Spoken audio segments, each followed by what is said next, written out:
जी प्यारे बच्चों, नमस्कार। कैसे हैं आप लोग? आई होप आप लोग बेहतरीन होंगे। बच्चों, आज के क्लास में हम आप लोगों के लिए लेकर आए हैं क्लास 8 इतिहास का चैप्टर नंबर 1 बाबू, जिसका नाम है प्रारंभिक कथन, कैसे, कब और कहाँ। और आज की क्लास में प्यारे बच्चों इस चैप्टर का सभी प्रश्न उत्तर कंप्लीट करवाने वाले हैं। इस वीडियो को पूरा कंप्लीट देखिएगा। इस चैप्टर को कैसे पढ़ना है इसके बारे में भी मैं आप लोगों को बताऊंगा। ठीक है बाबू, चलिए तो प्यारे बच्चों क्लास की हम लोग क्या करते हैं, शुरुआत करते हैं। तो देखिएगा यहाँ से आप लोगों का क्वेश्चन स्टार्ट होता है। फिर से याद करें, फर्स्ट है बाबू सही और गलत बताए। ठीक है, कॉ में कहता है बाबू कि जेम्स मिल ने भारतीय इतिहास को हिंदू, मुस्लिम, ईसाई 3 कालखंडों में बांटा था। ये बाबू गलत हो जाएगा। ठीक है, क्या है इसका रीजन आपको पता होगा। जेम्स मिल जो थे ये 1817 में भारतीय इतिहास को 3 कालखंड में ही बांटते हैं, बट वो हिंदू, मुस्लिम और ब्रिटिश में बांटते हैं। ठीक है, हिंदू, मुस्लिम, ब्रिटिश में बांटते हैं। यहाँ ईसाई दे दिया है, इसलिए ये बाबू ये कथन गलत हो जाएगा। अगला है बाबू ख नंबर, सरकारी दस्तावेजों से हमें ये समझने में मदद मिलती है कि आम लोग क्या सोचते हैं। तो बिल्कुल ये जो बात आप लोग देख रहे हैं, बिल्कुल नहीं।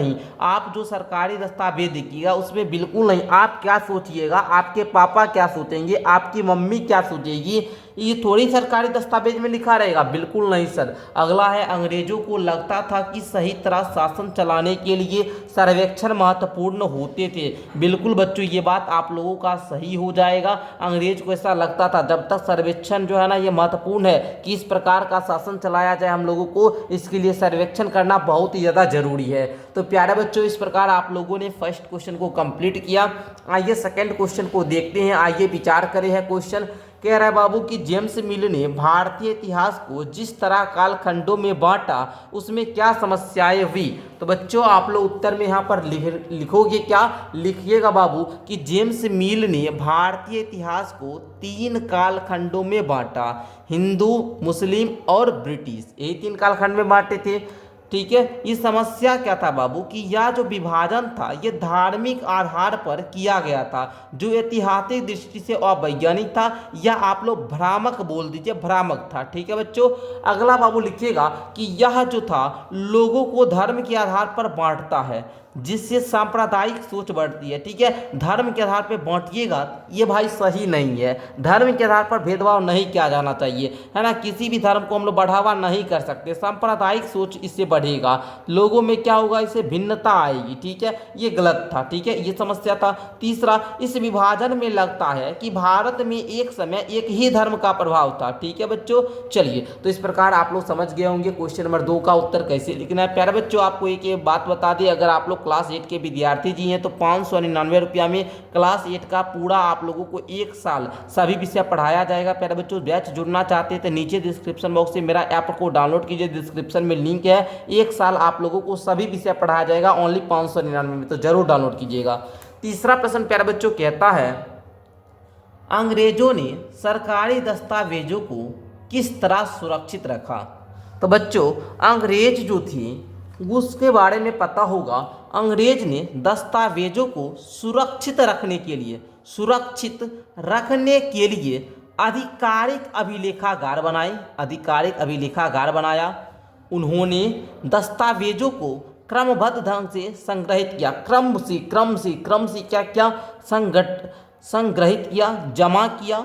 फिर रिकॉर्ड्स को कागज पर लिखा या फिर पंजी में दर्ज करके रखा। ठीक है, अंग्रेज जो थे ना भैया वो दस्तावेज को सुरक्षित रखने के लिए आधिकारिक अभिलेखागार बनाए, दस्तावेज को क्रमबद्ध ढंग से संग्रहित किए, सजाए, फिर रिकॉर्ड को कागज पर भी लिख कर रखिए, फिर पंजी में भी दर्ज करा के रखिए। तब अभी आप लोग देखिएगा दस्तावेज सब सुरक्षित रखा हुआ है। कहाँ पर है जी, अभिलेखागार में है प्यारे बच्चों। ओके, देखिए अगला प्रश्न है 4 में पूछा भी जाता है क्वेश्चन, सरकारी दस्तावेज को कहाँ सुरक्षित रखा जाता है, अभिलेखागार में। इतिहासकार पुराने अखबारों से जो जानकारी जुटाते हैं वह पुलिस की रिपोर्टों में उपलब्ध जानकारी से किस तरह अलग होती है। तो प्यारे विद्यार्थी जी उत्तर में आप लोग लिखिएगा, यहाँ पर क्या लिखिए बाबू, पुराने अखबारों में जो जानकारी होती थी वे सचित या सही होती थी। ठीक है, पुराने जो अखबार होते थे इसमें जो भी जानकारी था ये सब सही होता था, सब घटना सही ही सही लिखा गया था। जबकि पुलिस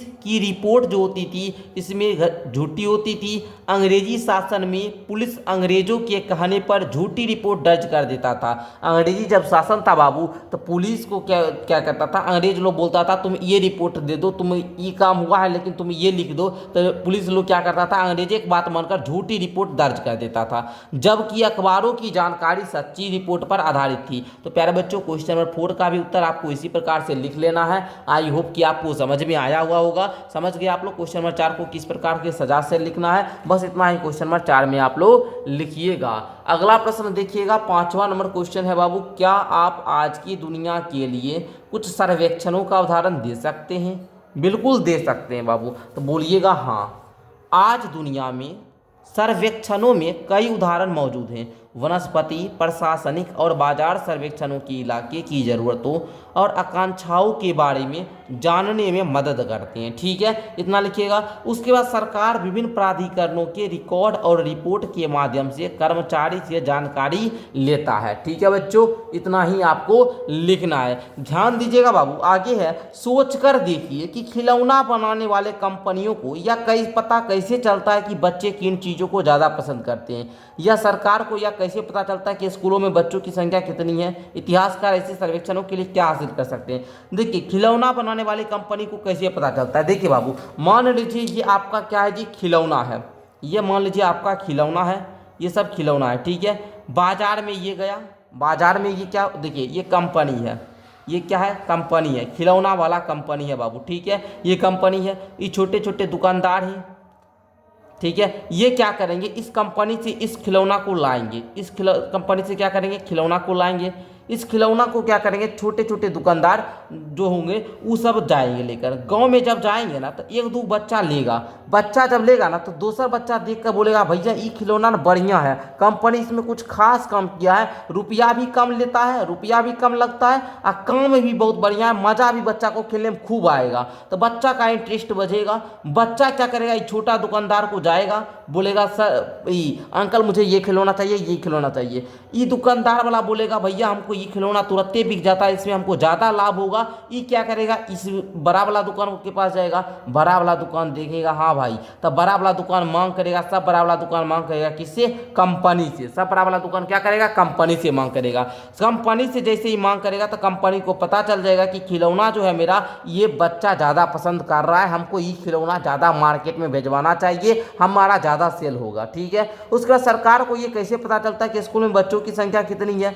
ठीक है, तो बच्चों की संख्या आप लोग कितना आते हैं उसके लिए आप लोगों का क्या किया है, अब तो बाबू और आसानी हो गया। ऐसे आपके हेड मास्टर साहब रिपोर्ट करते हैं आज इतना बच्चा आया, आज इतना बच्चा आया है। और प्यारे बच्चों, आप लोगों को पता होगा, आप लोगों को जो छात्रवृत्ति मिलती है वो इसी आपके स्कूल में अटेंडेंस की वजह से मिलती है, तो वो सब रिपोर्ट आपके हेड मास्टर साहब करते हैं। ठीक है, आपका डेली स्कूल में अटेंडेंस होता है, वो अटेंडेंस भी आप लोग का अपलोड होता है। अब तो सिस्टम आप लोगों का बदल गया है कि अब आप लोगों का स्कूल में हाजिरी भी जो है ऑनलाइन हो चुका है। ऑनलाइन आप लोग हाजिरी भी बनाइएगा, इससे डायरेक्ट सरकार को रिपोर्ट चला जाता है कि कितना बच्चा हमारे विद्यालय में आया है, कितना बच्चा नहीं आया है। तो बच्चों, इस प्रकार आज के क्लास में हम लोगों ने क्लास 8 जो आपका इतिहास का पुस्तक था इसका चैप्टर 1 का सारा प्रश्न उत्तर कर लिए हैं। अब बाकी बात जो भी इंपॉर्टेंट पॉइंट है बाबू, इसको आप लोग क्या कीजिएगा, कर लीजिएगा, है ना। सारा नोट्स वगैरह लेना चाहते हैं बाबू, नोट्स लेने के लिए आप लोगों को नंबर दे दिए हैं 62 069 57 681।